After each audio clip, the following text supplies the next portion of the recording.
একটা বোতামে চাপ আর তারপর এক শহর ধুলায় মিশে গেল। একটা চিন্তার জাগরণ আর তার ফলাফল লাখো মৃতদেহ, গলে যাওয়া শরীর, বিস্ফোরিত ভবিষ্যৎ। এটাই পারমাণবিক বোমা, এটাই সভ্যতার আত্মঘাতী অস্ত্র।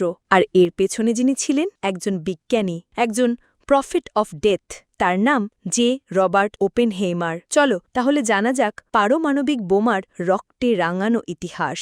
মানবজাতি যখন বিজ্ঞানের আলোয় হাঁটতে শিখল, তখনও কেউ কল্পনাও করেনি যে এই আলো একদিন রূপ নেবে চরম অন্ধকারে। ১৯৩৮ সাল জার্মানির দুই বিজ্ঞানী অটো হান আর ফ্রিটস স্ট্রাসম্যান উন্মোচন করলেন নিউক্লিয়ার ফিশন, অর্থাৎ নিউক্লিয়াস ভেঙে শক্তি উৎপাদনের পদ্ধতি। এই আবিষ্কার ইতিহাসের মোড় ঘুরিয়ে দেয়। একদিকে দ্বিতীয় বিশ্বযুদ্ধের দামামা বাজছে, হিটলার জার্মানির মস্তিষ্কে অন্ধ উন্মাদনা আর জাতিগত ঘৃণার আগুন জ্বালিয়ে দিয়েছে। আর অন্যদিকে বিজ্ঞানীরা বুঝতে পারলেন যে এই ফিশন পদ্ধতি যদি ঠিকভাবে নিয়ন্ত্রণ করা যায়, তাহলে একসাথে কোটি কোটি শক্তি একটা মাত্র বিস্ফোরণে নির্গত হতে পারে। এই ভয়াবহ সম্ভাবনায় জন্ম দিল ম্যানহাটন প্রজেক্ট, মানব ইতিহাসের সবচেয়ে গোপন, সবচেয়ে ভয়ানক বৈজ্ঞানিক গবেষণা।